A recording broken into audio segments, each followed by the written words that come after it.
नमस्कार। उत्तर प्रदेश में 10 विधानसभा सीटों पर उपचुनाव होना है। समाजवादी पार्टी इसमें बीजेपी से कुछ आगे चल रही है।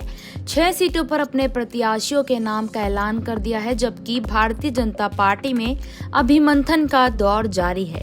और मंथन का दौर चल ही रहा था कि यहाँ पर मानवता के नामों का पैनल भेज दिया गया। तय हुआ कि 10 में से 9 सीटों पर भारतीय जनता पार्टी अपने प्रत्याशी उतारेगी और मीरापुर की सीट आरएलडी को दी जाएगी। वहां आरएलडी का प्रत्याशी होगा। ये बात तो है जो भारतीय जनता पार्टी की तय हुई। भारतीय जनता पार्टी ने फैसला किया, लेकिन इस फैसले के सामने आते ही बीजेपी में विद्रोह की खबरें भी आने लगी। यानी उत्तर प्रदेश में जो अलायंस है उसमें भी खटपट शुरू हो ही गई। अब उत्तर प्रदेश की सरकार में संजय निषाद कैबिनेट मंत्री हैं। संजय निषाद गठबंधन का हिस्सा हैं। निषाद पार्टी उनका दल है। वह चाहते थे कि 2 सीटें उनको चुनाव लड़ने के लिए दी जाए। संजय निषाद अपनी बात पहले भी कह चुके थे कि वह 2 सीटों पर चुनाव लड़ना चाहते हैं। दरअसल संजय निषाद मंझवा और कटहरी दोनों सीटें चाहते थे।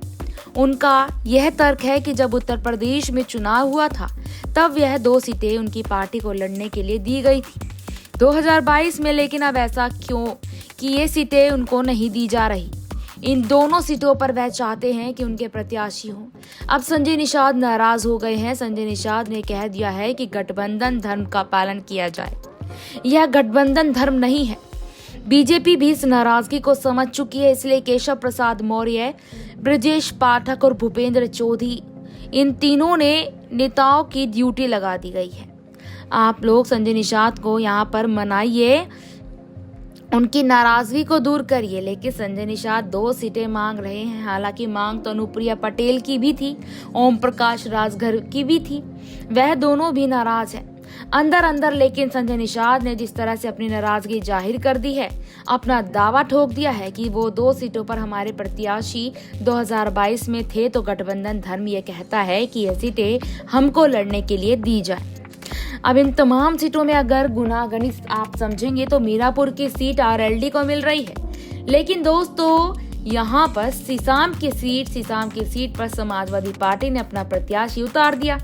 करहल में प्रत्याशी उतार दिया। समाजवादी पार्टी ने जो तमाम सीटों पर प्रत्याशी उतारे हैं उसमें कटहरी में प्रत्याशी उतार दिया।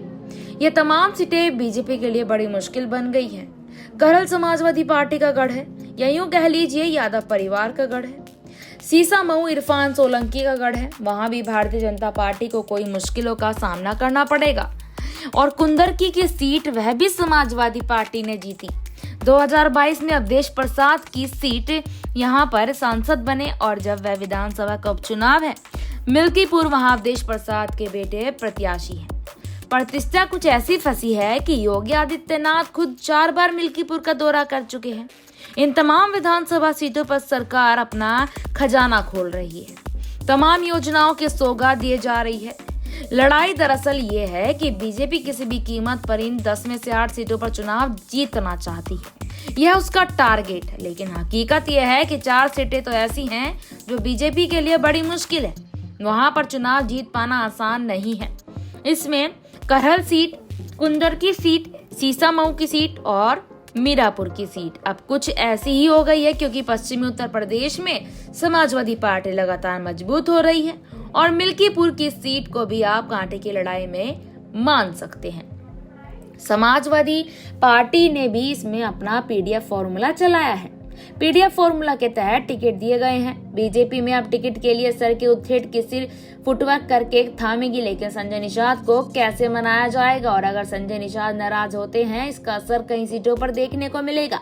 उत्तर प्रदेश में जो निषाद वोटर्स हैं वो संजय निषाद के साथ लगातार जुड़े हुए हैं। अगर संजय निषाद इस तरह से बगावती सुर दिखाएंगे तो आप सोच सकते हैं कि जो यहाँ पर लोकसभा चुनाव, हरियाणा के चुनाव में देखने को मिला है, वही अब उत्तर प्रदेश के उपचुनाव में देखने को मिल सकता है। इस पूरे मुद्दे पर, इस पूरी रिपोर्ट पर आप अपनी क्या राय रखते हैं? कमेंट सेक्शन में जरा 2 शब्द लिखकर हमको बता दीजिए। धन्यवाद।